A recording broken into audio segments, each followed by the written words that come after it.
Hello बच्चों, welcome to back my channel. आज का हमारा टॉपिक है स्क्रोटम। हम पढ़ रहे हैं मेल रिप्रोडक्टिव सिस्टम, तो हम उसमें पढ़ेंगे स्क्रोटम। हम कवर कर चुके हैं ढेर सारा टॉपिक, जैसे में testis, epididymis, vas deferens, prostate gland, seminal vesicles, bulbourethral gland. हम इतने इतने टॉपिक्स को कवर कर चुके हैं। अब हम नेक्स्ट टॉपिक पहुंच चुके हैं स्क्रोटम पर। तो हम अब देखने वाले हैं स्क्रोटम। ये बहुत ही इंपॉर्टेंट टॉपिक है दोस्तों। इससे रिलेटेड ढेर सारे क्वेश्चंस आते हैं एग्जाम में। आपके एग्जाम से रिलेटेड बहुत ही इंपॉर्टेंट टॉपिक्स है और नर्सिंग से रिलेटेड भी बहुत इंपॉर्टेंट टॉपिक है। हम इसके हर एक पॉइंट्स को देखेंगे, इसके डिफिनेशन, लोकेशन, स्ट्रक्चर और फंक्शंस की भी बात करेंगे हम। ये किस तरह काम करते हैं, इसके स्ट्रक्चर कैसे होते हैं। तो हम चलिए बिना टाइम को वेस्ट किए हुए हम चलिए एक एक टॉपिक को हम स्टार्ट करते हैं। तो चलिए शुरू करते हैं।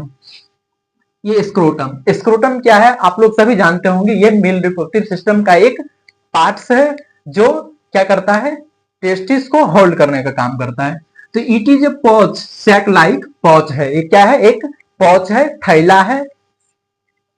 किस चीज का, स्किन का। That hangs below the penis and contain testis. ये क्या करता है, एक सैक लाइक स्किन का सैक है जो क्या कहां रहता है, हैंग्स करता है कहां पे, पेनिस के नीचे। एंड कंटेन्स करती है टेस्टिस। क्या कंटेन करता है, टेस्टिस को कंटेन करने वाली एक थैली है। किस चीज की, स्किन की। स्किन की एक थैली है जो हैंग्स करती है पेनिस के नीचे और कंटेन करती है टेस्टिस को। हम उसको क्या बोलते हैं, स्क्रोटम बोलते हैं। तो स्क्रोटम क्या है, एक मेल रिप्रोडक्टिव सिस्टम का पार्ट्स है जो स्किन की पाउच के तरह है। और ये कहां रहती है, पेनिस के नीचे। और इसमें क्या कर, टेस्टिस लोकेटेड रहता है। नेक्स्ट हम इसकी लोकेशन की बात करेंगे। हम लोकेशन मींस ये कहां स्थित रहता है, इसका लोकेशन क्या है। It is located outside the abdominal cavity. ये कहां रहता है, एब्डोमिनल कैविटी के बाहर रहता है, बॉडी से बाहर रहता है ये। बिलो द पेनिस, और पेनिस के नीचे होता है। आप दोस्तों इस डायग्राम में देख रहे हैं, ये पेनिस है। ये पेनिस के जस्ट नीचे वाला पार्ट को हम क्या बोल रहे हैं, स्क्रोटम बोल रहे हैं। तो पेनिस के नीचे ये हैंग करता हुआ पार्ट्स है, हम इसको क्या बोलते हैं, स्क्रोटम बोलते हैं। Because it lies outside the body, और ये कहां पाया जाता है, बॉडी के बाहर पाया जाता है। It helps to keep the testis cooler. ये इसलिए बाहर है क्योंकि ये टेस्टिस को हेल्प करता है, किस चीज के लिए, कूलर, बॉडी से कम टेम्परेचर मेंटेन रखने के लिए। ये इसलिए क्योंकि which is important for sperm production, और ये इसलिए इंपॉर्टेंट है, ये किस चीज के लिए, स्पर्म प्रोडक्शन के लिए। बॉडी से बाहर इस कारण से इसको रखा गया है, स्क्रोटम को और टेस्टिस को, क्योंकि इसको क्या चाहिए, बॉडी का टेम्परेचर कम चाहिए, बॉडी से 2 से 3 डिग्री सेल्सियस कम चाहिए टेम्परेचर, ताकि वो क्या कर सके, स्पर्म प्रोडक्शन सही तरीके से इफेक्टिव वे में हो सके। इस वजह से ये क्या कर रहा है, टेस्टिस नीचे हैंग कर रहा है, किसमें, स्क्रोटम के अंदर में। नेक्स्ट हम इसकी स्ट्रक्चर की बात करेंगे। ये स्ट्रक्चर किस तरह के बने होते हैं, इसके स्ट्रक्चर क्या होते हैं। मेड अप ऑफ स्किन, किस चीज से बने होते हैं स्क्रोटम, स्किन से, और कुछ कनेक्टिव टिश्यूज होते हैं, एंड मसल्स, और कुछ मसल्स होते हैं। हम उस मसल्स की आगे बात करेंगे। इट हैज 2 चैम्बर्स, इसके पास 2 चैम्बर्स या कंपार्टमेंट होते हैं। ईच चैम्बर्स होल्ड 1 टेस्टिस, प्रत्येक चैम्बर्स क्या करते हैं, एक टेस्टिस को होल्ड करने का काम करते हैं। तो जैसे इस फोटो में दिखाया गया है, एक राइट साइड होती है, एक लेफ्ट साइड होती है, 2 कंपार्टमेंट होती है, और प्रत्येक कंपार्टमेंट में 1 टेस्टिस होल्ड किया जाता है। ठीक, हम उसको क्या बोलते हैं, स्क्रोटम बोलते हैं। स्क्रोटम के अंदर कितने कंपार्टमेंट होते हैं, 2 कंपार्टमेंट होते हैं, एक लेफ्ट कंपार्टमेंट, एक राइट कंपार्टमेंट। प्रत्येक कंपार्टमेंट में एक एक टेस्टिस होल्ड किए होते हैं, और दोनों कंपार्टमेंट क्या होते हैं, अलग अलग बटे हुए होते हैं, किसके द्वारा, सेप्टम के द्वारा। किसके द्वारा होते हैं, मीडियन सेप्टम के द्वारा। और एक टेस्टिस दूसरे कंपार्टमेंट में मींस रिप्लेस नहीं हो सकता है। एक टेस्टिस दूसरे मतलब कि 1 कंपार्टमेंट से टेस्टिस होते हैं दूसरे कंपार्टमेंट में मूव नहीं कर सकते हैं। क्यों नहीं कर सकते हैं, क्योंकि बीच में क्या होता है, एक सेप्टम रहता है, मीडियम सेप्टम रहता है, जो दोनों कंपार्टमेंट को क्या करता है, अलग करने का काम करता है। तो हम डिफिनेशन देख चुके हैं। लोकेशन देख लिए हैं और स्ट्रक्चर। अभी हम और कुछ पॉइंट्स की बात करेंगे। अब नेक्स्ट हमारा पॉइंट है स्ट्रक्चर का, डाल्टोज मसल्स। कौन सी muscles? Dartos muscles in the scrotal wall. और इसके स्ट्रक्चर में एक मसल्स होती है जिसका नाम है डाल्टोज मसल्स। कहां पे होती है वो? स्क्रोटल वॉल में, स्क्रोटल के वॉल में, स्क्रोटम के वॉल में पाए जाने वाली एक मसल्स है जिसका नाम है डाल्टोज मसल्स। और एक मसल्स है क्रीमास्टर मसल्स। कौन सी muscle? Cremaster master muscles around each testis. प्रत्येक टेस्टिस के अराउंड होती है। दो मसल्स पाई जाती है स्क्रोटम में। कौन कौन सी मसल? एक है डाल्टोज मसल जो स्क्रोटम के वाल में पाई जाती है, और दूसरी है क्रीमास्टर मसल, ये पाई जाती है ईच टेस्टिस के अराउंड पाई जाती है। और ये काम क्या करती है? Help control the position of the testis. और इस मसल्स का काम क्या होता है? पोजीशन पे रखना। किस चीज को? टेस्टिस को अपने पोजीशन पे रखना, उसको कंट्रोल करना, इसका दोनों मसल्स का काम होता है। अब क्या काम होता है वो देख रहे हैं। When it's cold, जब कोल्ड होती है, ठंडे की मौसम होती है, ठंडा मौसम आता है, वातावरण कैसा होता है? ठंडा होता है।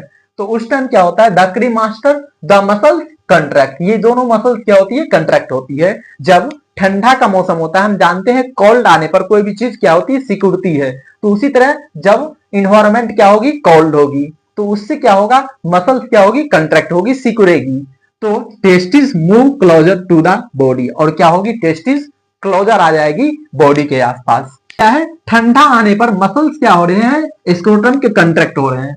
कंट्रैक्ट होने की वजह से टेस्टिस क्या आ जा रहे हैं? ऊपर की ओर आ जाता है, कंट्रैक्ट हो जाता है, सिकुड़ जाता है, ऊपर की ओर आ जाता है। ये इस कारण से कर रहा है क्योंकि टेम्परेचर इसको क्या मिल रहा है? कम मिल रहा है। इसको चाहिए टेम्परेचर थोड़ा और, इसके लिए क्या कर रहा है? ये बॉडी के क्लोजर आ जा रहा है, जिसके वजह से इसको टेम्परेचर थोड़ा मिलने लगता है। किसके लिए? स्पर्म प्रोडक्शन के लिए।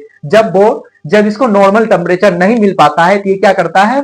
ठंडा के मौसम में ये बॉडी के क्लोज चला जाता है, ऊपर चला जाता है, बॉडी से क्लोजर आ जाता है, सट जाता है उसमें। तो ताकि उसको क्या मिल सके? टेम्परेचर इसके अकॉर्डिंग मिल सके, टेस्टिस के अकॉर्डिंग जितना इसको रिक्वायर्ड होना चाहिए स्पर्म प्रोडक्शन के लिए। नेक्स्ट है व्हेन इट्स हॉट। जब गर्म होती है, वातावरण क्या होता है? गर्म होता है। The muscles relax. मसल्स क्या होती है? रिलैक्स हो जाती है। तो इस वजह से क्या होगा? Testis Hanks further away from the body. अब उसके बाद क्या होगी? पहले क्या था? टेम्परेचर कोल्ड हुआ था, अब क्या है? टेम्परेचर ज्यादा हो जा रहा है, हॉट हो जा रहा है। इससे क्या होगी? इसको बहुत ज्यादा टेम्परेचर मिलने लगा। इससे क्या होगा? स्पर्म प्रोडक्शन इफेक्टिवली नहीं हो पाएगा। तो इसकी वजह से क्या करता है ये जो यहाँ पे मसल्स होती है वो क्या करो? रिलैक्स हो जाती है, जिसकी वजह से ये मसल्स क्या होते हैं? नीचे की ओर हैंग होने लगते हैं। तो टेस्टिस क्या हो जाएगा? दूर चला जाएगा बॉडी से, ताकि टेम्परेचर थोड़ा कम मिले उसके अकॉर्डिंग, जितना उसको चाहिए। नेक्स्ट है raphe. रफे।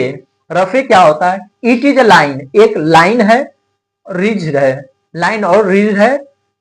You can see on the under side of the scrotum. एक लाइन है जो हम कहां देख सकते हैं? Under side of scrotum, scrotum के अंडर साइड में देख सकते हैं। कहां से कहां रन करता है? एनस से लेके पेनिस की से तक रन करता है। कहां से कहां तक? एनस से पेनिस तक रन करता है। आप इस डायग्राम में देख सकते हैं दोस्तों, यहाँ पे क्या है? स्क्रोटम से लेकर के पेनिस तक रन कर रहा है। एक लाइन बीच में है, एक मीडियन लाइन ड्रॉ किया गया है। किसके अंडर? पेनिस और स्क्रोटम के अंडर में जो लाइन, एक लाइन गुजरा है बीच में, हम उसको क्या बोलते हैं? रफे बोलते हैं। क्या बोलते हैं? रफे बोलते हैं। क्या है? एक लाइंस है जो कहां है? अंडर साइड है, किसके? स्क्रोटम और पेनिस के। और रन कहां से कहां करता है ये? एनस और पेनिस तक, एनस और पेनिस तक हम देख रहे हैं इस डायग्राम में। एनस से लेकर के कहां तक है? पेनिस तक है। अब इसके 3 टाइप्स होते हैं। ये रफे कितने टाइप्स के होते हैं? 3 टाइप्स के होते हैं। आप इस डायग्राम में देख रहे हैं। एक होती है पेरिनियल रफे। इसको क्या बोलते हैं? स्क्रोटम और पेनिस के, स्क्रोटम और एनस के बीच वाले रफे को क्या बोलते हैं? पेरिनियल रफे।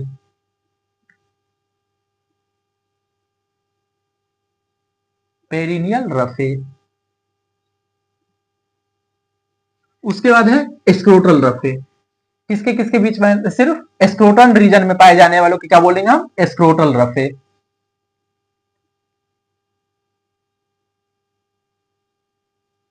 अब एक और है इसका टाइप्स, 3 टाइप्स होते हैं। पहला पेरिनियल रेफे जो एनस और स्क्रोटम के बीच आता है, उसके बाद स्क्रोटल जो स्क्रोटम के रीजन में आता है, और नेक्स्ट हमारा आता है पेनाइल रफे।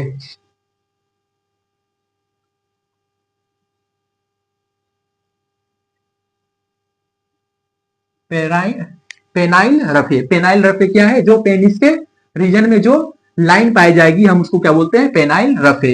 तो 3 टाइप्स के रफे होते हैं, पेरिनियल रफे, स्क्रोटल रफे और पेनाइल रफे। अब हम नेक्स्ट बात करेंगे इसके फंक्शंस की, ये क्या क्या रोल प्ले करते हैं स्क्रोटम मेल रिप्रोडक्टिव सिस्टम के अंदर, हम वो देखने वाले हैं। पहला है हमारा प्रोटेक्शन। स्क्रोटम क्या करता है? प्रोटेक्शन देता है। किस चीज से? Protect testis from injury, injury से बचाता है। क्योंकि ये क्या करता है, इसके अंदर में कंपार्टमेंट बने होते हैं जिसके अंदर में क्या होता है, टेस्टिस दोनों साइड होल्ड रहते हैं दोनों कंपार्टमेंट में। इससे क्या होता है, जो टेस्टिस होते हैं वो अंदर में प्रोटेक्ट रहते हैं, सेफ रहते हैं, इंजरी से बचता है। क्या होता है? इंजरी से प्रोटेक्ट करके रखता है, क्योंकि ऊपर में एक वॉल क्रिएट हो रहा है जिसकी वजह से अंदर में टेस्टिस सुरक्षित रहता है। नेक्स्ट है टेम्परेचर रेगुलेशन। क्या करता है? Temperature regulation. जो जो टेस्टिस का टेम्परेचर होना चाहिए, तो टेस्टिस के लिए रिक्वायरमेंट टेम्परेचर है, स्पर्म प्रोडक्शन के लिए उस टेम्परेचर को रेगुलेट करता है। तो कितना चाहिए टेम्परेचर? 2 से 3 डिग्री सेल्सियस कम चाहिए बॉडी के टेम्परेचर से। बॉडी को कितना चाहिए टेम्परेचर? 37 डिग्री सेल्सियस नॉर्मल है, तो उससे 2 से 3 डिग्री सेल्सियस किसको चाहिए? स्क्रोटल टेस्टिस को चाहिए। किसके लिए? स्पर्म प्रोडक्शन के लिए। कितना हो गया? 37 में से 3 या 2 या 3 डिग्री सेल्सियस घटाए तो कितना हो जाएगा? 34 या फिर 35 डिग्री सेल्सियस को चाहिए स्पर्म प्रोडक्शन के लिए। तो बॉडी का टेम्परेचर जो होता है, बॉडी के टेम्परेचर से 2 से 3 डिग्री सेल्सियस कम टेम्परेचर मेंटेन करके रखता है स्क्रोटम। किसके लिए? टेस्टिस के लिए, ताकि वो स्पर्म प्रोडक्शन सही से कर सके। नेक्स्ट है हमारा सपोर्ट। नेक्स्ट हमारा क्या है? सपोर्ट। सपोर्ट प्रोवाइड, क्या करता है ये? Provide support, provide supportive environment. ये क्या करता है? सपोर्टिव इन्वायरमेंट क्रिएट करता है। क्या क्रिएट करता है? Supportive environment. इसका मतलब हुआ कि क्या करता है? टेस्टिस को सपोर्ट करके रखता है scrotum for the testis and epididymis. Epididymis को भी और टेस्टिस को, दोनों को सपोर्टिव इन्वायरमेंट क्रिएट करके रखता है, ताकि वो क्या रख सके, दोनों चीज सुरक्षित रह सके, अपने पोजीशन पर रहे। वो क्या करता है? सपोर्ट करके रखता है। नेक्स्ट हम टॉपिक लेकर आएंगे पेनिस की। तब तक के लिए आप हमारे चैनल पर बने रहे दोस्तों, और वीडियोस को लाइक और सब्सक्राइब जरूर करें दोस्तों। अगर आप चैनल पर नए आए हैं तो और हमारे वीडियोस को जरूर से जरूर शेयर और लाइक करें दोस्तों, ताकि हमको मोटिवेशन मिलता रहे। थैंक्स दोस्तों।